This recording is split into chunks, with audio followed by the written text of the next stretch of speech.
नमस्कार, स्वागत है आपका इंडिया न्यूज़ इन खबर में और मैं हूं मनोज कुमार।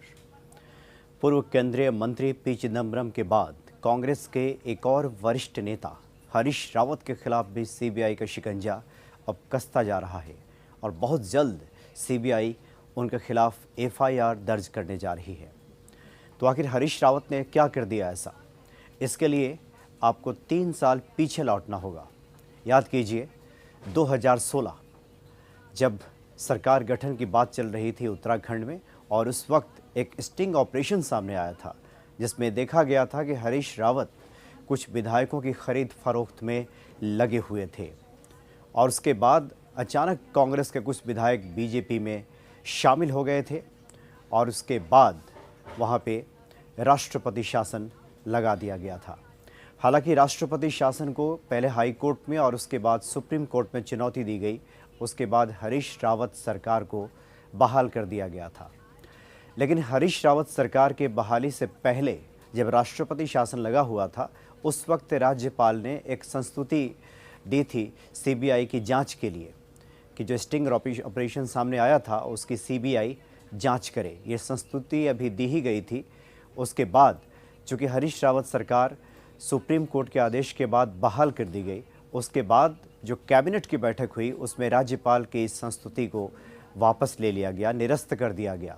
और उसके बाद हरीश रावत सरकार ने एसआईटी जांच की सिफारिश की, लेकिन केंद्र सरकार ने इसे नहीं माना और उसके बाद सीबीआई इसकी प्रारंभिक जांच करती रही। तो थोड़ा ये पेचीदा है मसला कि किस प्रकार से हरीश रावत ने उस कैबिनेट की बैठक में जो सीबीआई की संस्तुति थी राज्यपाल को, उसको निरस्त किया था और एसआईटी जांच की सिफारिश की थी, लेकिन केंद्र सरकार ने नहीं माना था और सीबीआई उसकी प्रारंभिक जांच करती रही थी।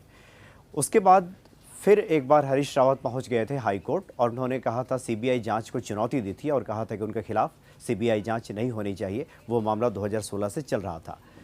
एक और घटनाक्रम में हरक सिंह रावत, जो कि पहले कांग्रेसी थे, बाद में बीजेपी में शामिल हो गए, वो भी हाई कोर्ट गए और उन्होंने कहा कि सीबीआई की जांच जरूरी है हरीश रावत के मसले में। और उसके बाद सीबीआई चूँकि प्रारंभिक जांच पहले से करती आ रही थी, तो पिछले 21 अगस्त को जो सुनवाई पूरी हुई उसमें सीबीआई ने कहा कि स्टिंग ऑपरेशन से संबंधित उसने अपने पूरे जांच प्रक्रिया को पूरा कर लिया है, यानी जांच पूरी हो गई है और अब वो हरीश रावत के खिलाफ एफआईआर दर्ज करने जा रही है। यानी इस पूरे मसले में सीबीआई ने जो होमवर्क किया है, सीबीआई ने जो इन्वेस्टिगेशन किया है, उसमें पाया है कि हरीश रावत के खिलाफ पुख्ता सबूत हैं और उनके खिलाफ मामला बनता है और अदालत ने भी इस बात को स्वीकार कर लिया। लिहाजा सीबीआई बहुत जल्द हरीश रावत के खिलाफ अब एफआईआर दर्ज करने जा रही है। तो ये भी अब देखा जा रहा है कि बहुत संभव है कि उनसे पूछताछ के लिए एफआईआर जैसे ही दर्ज होगा उनको सम्मन जारी किया जा सकता है, उनको पूछताछ के लिए बुलाया जा सकता है, या फिर जो भी कानूनी प्रक्रिया आवश्यक होगा सीबीआई उसको पूरा करेगी। तो बहुत संभव है कि आने वाले दिनों में हरीश रावत की मुश्किलें बढ़ी हुई दिखाई दें, क्योंकि जिस तरह का स्टिंग ऑपरेशन सामने आया था और विधायकों की खरीद फरोख्त हो रही थी, पैसे के लेन देन की बात हो रही थी, एक चैनल पे बाज़ाब्ता इसे दिखाया गया था 2016 में। उसके बाद ये काफ़ी गंभीर मसला, काफ़ी संगीन आरोप ये हरीश रावत पर, एक लोकतांत्रिक व्यवस्था में एक जनप्रतिनिधि द्वारा इस तरह से विधायकों की खरीद फरोख्त की जो बातें सामने आई थी उसे कहीं से भी जायज़ नहीं ठहराया गया। तो उस वक्त भी हालांकि जांच चल रही थी। तो अब बहुत जल्द उन पे एफआईआर होगा और सीबीआई उनको पूछताछ के लिए बुला सकती है।